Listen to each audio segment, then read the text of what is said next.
The farmer with sticks, unity is strength.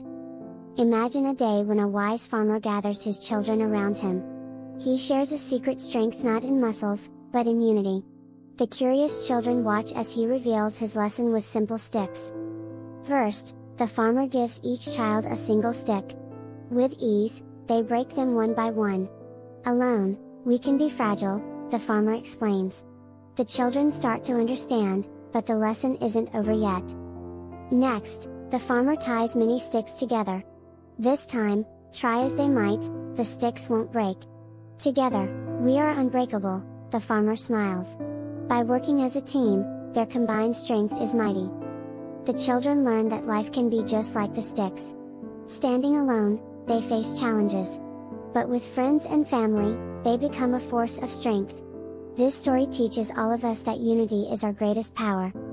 So, young friends, remember the story of the farmer. Whenever you face a challenge, think of the sticks and gather your friends, your family, your team. Work together to make the impossible possible. Let's unite, and become unstoppable together. Always remember, your strength lies in unity.